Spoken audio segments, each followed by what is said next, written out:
Hi friends. आज मैं आपको बताऊंगा डेटा और एआई के 4 सबसे बड़े हॉट कैरियर्स के बारे में।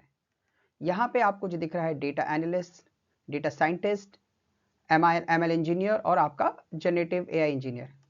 अभी आप इसमें से देखेंगे कि हर एक के लिए कौन सी स्किल्स जो है वो बहुत ज़रूरी है, और साथ में ये भी कि आने वाले टाइम पे जो 2026 और इनफैक्ट 2027 में इंडिया के हिसाब से इसकी जो सैलरी है वो किस तरीके से रहेगी। सबसे पहले आप अगर देखेंगे तो यहाँ पे जो डेटा एनालिस्ट है, ठीक है, यहाँ पे जो आपका रोल है ये किस तरीके से किसी भी डेटा कैरियर में आपका एंट्री पॉइंट माना जाता है। और इसका पैकेज जो होता है वो आपसे 4 से 12 लाख रुपए का सालाना, औसतन अगर आप देखोगे एवरेज अगर बात की जाए 6 से 8 लाख की होती है। अभी इसमें आपको सीखना क्या है, इसमें जो सबसे इंपॉर्टेंट है वो आपका एसक्यूएल है, एक्सेल है, गूगल शीट्स है, पाइथन है, खासकर पांडास और नमपी बाय, और पावर बीआई या टैबलू जैसे विजुअलाइजेशन टूल्स भी लगेंगे, statics, probability, data cleaning, A B testing, और बिजनेस की समझ होना भी बहुत जरूरी है, क्योंकि अगर आप जो बिजनेस की रिक्वायरमेंट को समझेंगे उसी के हिसाब से आप जो है डैशबोर्ड और जो डेटा है कस्टमर आपको देगा वो आप उसको तैयार कर सकते हैं। सबसे बड़ी बात है कि डेटा को स्टोरी की तरह प्रेजेंट करना है। अगर आप अभी शुरुआत कर रहे हैं तो ये सबसे अच्छा और स्टार्टिंग पॉइंट है। अब हम जानते हैं डेटा साइंटिस्ट के बारे में। अभी डेटा एनालिस्ट में जिस तरीके से आपने चीजों को समझा, फॉर एग्जांपल आपको अगर जैसे रिपोर्टिंग करना है, राइट, उस तरीके से ये एक कदम आगे है। पैकेज में यहाँ क्या होता है, ये आपका स्टार्ट होता है 6 से 35 लाख जा सकता है, बिकॉज ये भी आज के टाइम पे हॉट स्किल्स है जो, और मतलब डेजिग्नेशन है जो मार्केट में और कंपनी जो इसके लिए रिक्रूट कर रही है। इसमें अगर आप एवरेज की बात करेंगे तो ये आपका एवरेज जो होता है 11 टू 12 लाख तक पैकेज आ सकता है, डिपेंड करता है आपकी स्किल्स किस लेवल पे है। अभी यहाँ पे स्किल्स लेवल थोड़ा आपका बढ़ जाएगा। यहाँ पे आपको पाइथन आना चाहिए, या आर स्टैटिक्स आना चाहिए, मशीन लर्निंग की एल्गोरिथम्स आना चाहिए, एसक्यूएल आना चाहिए, फीचर इंजीनियरिंग आना चाहिए, मॉडल एवेल्यूएशन आना चाहिए, विजुअलाइजेशन, बिग डेटा टूल्स। अभी बिग डेटा टूल्स में जैसे स्पार्क और हाडूप, ये जो है आपको डेटा टूल्स के रिलेटेड जो भी आपका फिल्टर्ड या अनफिल्टर्ड डेटा है उस तरीके से आपको ये हेल्प करता है, आपको फिगर आउट करना है डेटा को। और क्लाउड प्लेटफॉर्म भी बहुत जरूरी है। अभी मैं क्लाउड प्लेटफॉर्म की बात करूं, जैसे AWS है, GCP है, एज्योर है, ये ऑलरेडी क्लाउड बेस्ड प्लेटफॉर्म है जहां पे आपको इसकी कोई भी एक में आपकी मास्टरी होना चाहिए, जो कि आपको डेटा साइंटिस्ट के रोल में बहुत अच्छे से हेल्प करेगा। यानी अगर आप यहाँ पे बात करेंगे तो सिर्फ डेटा दिखाना नहीं है, बल्कि आपको एक तरीके से भविष्य यानी मतलब फ्यूचर रिलेटेड, फ्यूचरिस्टिक रिलेटेड जो है आपको भविष्यवाणी करना है, या डेटा को इस तरीके से विजुअलाइज या मॉडल बनाना है जो कि आगे की मार्केट की स्ट्रेटेजी को बना के रखे। ठीक है, ये भी आपको डिसाइड करेगा डेटा का, जो आपको रॉ डेटा किस तरीके से करना है, एनालाइज करना है, उसी के बेसिस पे आपको फ्यूचर रिलेटेड टास्क करना है। अभी थर्ड आपका ये जो है वो आपका है एमएल इंजीनियर, मशीन लर्निंग की, जिसकी हम बात करेंगे।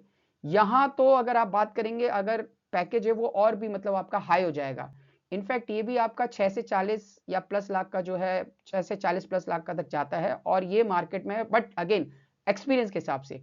एवरेज की अगर मैं बात करूं तो यहाँ पे आपका 15 से 20 लाख का पैकेज जो है वो इजिली अगर आप चाहें तो बना सकते हैं। अभी ये जो रोल है वो आपका इंजीनियरिंग रिलेटेड रोल्स है। यहाँ पे आपकी इंजीनियरिंग स्किल्स होना चाहिए, जैसे आपको लैंग्वेजेस में पाइथन हो, जावा हो, C++ हो, टेंसर फ्लो हो, या फिर पीबी टॉक जैसे फ्रेमवर्क्स हो, डेटा स्ट्रक्चर और एल्गोरिथम्स, मॉडल डिप्लॉयमेंट। अब जी मॉडल डिप्लॉयमेंट में यानी आपको एपीआईज के बारे में पता होना चाहिए, डॉकर्स जो कि आपको पता होना चाहिए, जो आपके लिए जरूरत भी पड़ेंगे। ये सब नॉलेज आपको है जो आप इंजीनियरिंग लेवल में भी अगर पढ़ाई करेंगे आपको सब इंफॉर्मेशन मिलेंगे। ML machine language operation related हो जाए, और यहाँ पे क्लाउड का जैसा मैंने बताया है वो भी आपको इंफॉर्मेशन होना चाहिए, distributed systems, features pipeline, Git और टेस्टिंग, और सिस्टम डिजाइन में सिस्टम डिजाइन की भी नॉलेज यहाँ पे होना चाहिए। तो यहाँ का लॉजिक ये है कि जो डेटा साइंटिस्ट, मतलब एक लेवल अगर बात करें, जो मॉडल बनाता है, मॉडल बनाने के बाद उसे प्रोडक्शन में जो सही मायने में जिसे लाइव करना है, या फिर मतलब जो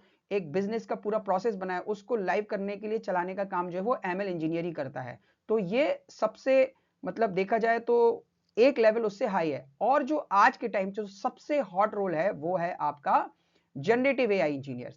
अभी जनरेटिव एआई इंजीनियर का भी अगर मैं पैकेज की बात करूं तो ये डेफिनेटली एक जैसे बोला ना कि एनालिसिस वाइज जो हाई लेवल पे हो जाता है, तो यहाँ पे तो आपका पैकेज 8 से 70 लाख तक का जा सकता है, जो आज के टाइम पे मार्केट में लोग उठा रहे हैं। मींस अगर मैं एवरेज बात करूं तो 20 से 30 लाख का पैकेज तो इसमें इजीली हो जाता है, बट यस इसमें आपको एक्सपीरियंस चाहिए।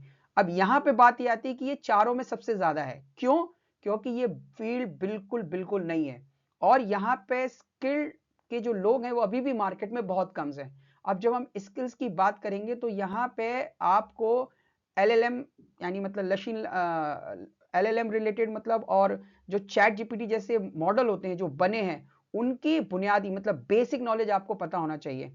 और इसमें जो सबसे इंपॉर्टेंट है प्रॉम्प्ट इंजीनियरिंग, आपने सुना होगा प्रॉम्प्ट इंजीनियरिंग भी जो है कि फॉर एग्जांपल अगर आप चैट जीपीटी में जो आप जो नॉर्मल वे में जो इन्फॉर्मेशन डालते आते, लेकिन इसमें किस तरीके से एक्चुअल ऐसी इन्फॉर्मेशन लिखेंगी, तो वो सारी इन्फॉर्मेशन प्रॉम्प्ट इंजीनियरिंग की आपको अच्छे से पता होना चाहिए कि आप अगर उसे इनपुट करें तो आपको डेटा किस तरीके से है और वो किस तरीके से आपको एक एक्यूरेसी रिलेटेड डेटा दे। रैग यानी मतलब रिट्रीवल ऑगमेंटेड जनरेशन होना चाहिए, फाइन ट्यूनिंग रिलेटेड आपको नॉलेज होना चाहिए, लैंग चेन और क्रू एआई जैसे फ्रेमवर्क्स, वेक्टर डेटाबेस की नॉलेज, पाइथॉन्स और एपीआई इंटीग्रेशंस। अभी एपीआई इंटीग्रेशन भी एक ऐसी चीज है जैसे फॉर एग्जांपल आपके अगर दो कोई एप्लीकेशंस है, एक ए एप्लीकेशन है और बी एप्लीकेशन है, अब अगर उस बीच में कुछ कम्युनिकेशन करना है तो ये आपका एप्लीकेशन प्लेटफॉर्म इंटीग्रेशन होना चाहिए जो कि गार्ड रेल्स यानी मॉडल को सुरक्षित रखना। क्लाउड एआई सर्विसेज अगेन वो तो आपको बेसिक ही रहेगा क्योंकि क्लाउड हर जगह आएगा, किसी भी एक में आपकी मास्टरी हो, आपका सर्विसेज से रिलेटेड हो, और LLM ऑप्स होना चाहिए। अभी ये आपको जो मैंने इंफॉर्मेशन बताई है ये तो आपके अगर रोल वाइज। अब अगर आप देखेंगे यहाँ पे तो इसका जो कैरियर, जो अगर मैं कैरियर पैकेज की अगर आपसे बात करूं तो यहाँ पे आप देखेंगे कि डेटा एनालिसिस की जो मैंने आपको इंफॉर्मेशन बताई, करेक्ट। अब इसको हम आगे जो देखेंगे कि किस तरीके से ये आगे आपको नॉलेज के रिलेटेड हेल्प करेगा, तो एक बेसिक तरीका इसका ये कि आप पहले एक स्किल को अच्छे से समझें। ये नहीं कि डेटा एनालिस्ट का कुछ पार्ट समझ लिया, डेटा साइंटिस्ट का समझ, ये आपका एक तरीके का कैरियर रोड मैप कह सकते हैं जहां से। तो अगर आप एज अ बिगनर हैं तो सजेस्ट करूंगा पहले थोड़ा डेटा एनालिस्ट रिलेटेड रोल को समझें, जब आप वो रोल समझेंगे तब आप डेटा साइंटिस्ट, उस तरीके से ML इंजीनियर, और फिर आप जनरेटिव एआई इंजीनियर की तरह वर्क कर सकते हैं। असली प्रोजेक्ट्स बनाइए, जैसे गिटहब पर देखें, ML ऑप्स या क्लाउड स्किल्स जोड़िए। हर 2-3 साल में आप कंपनी जरूर बदलिए क्योंकि ये बहुत जरूरी है। ये नहीं कि एक अगर कंफर्ट आ गया और आपने सोचा कि नहीं ठीक है सब कुछ बढ़िया चल रहा है। आज के टाइम पे अगर आप हर 2-3 साल में कंपनी बदलेंगे तो दो फायदे होंगे, एक तो आपकी नॉलेज भी बढ़ेगी, साथ साथ आपको सैलरी भी जो है वहां पे बढ़ेगी और आपको एक अच्छा एक्सपोजर मिलेगा। तो मेरे हिसाब से ये जो इंफॉर्मेशन आपको बताई गई है, आई एम प्रिटी श्योर कि आपका जो कैरियर प्रोग्रेशन पाथ है अगर आप इस तरीके से इसको फॉलो करेंगे ये आपको आगे फायदा ही देगा। होप ये आपको मेरा वीडियो जो है प्रेजेंटेशन अच्छा लगे, अगर अच्छा लगे तो प्लीज लाइक करें और सब्सक्राइब करें। मैं और ऐसे इंफॉर्मेशन और वीडियोस आपके साथ शेयर करता रहूंगा। Thank you.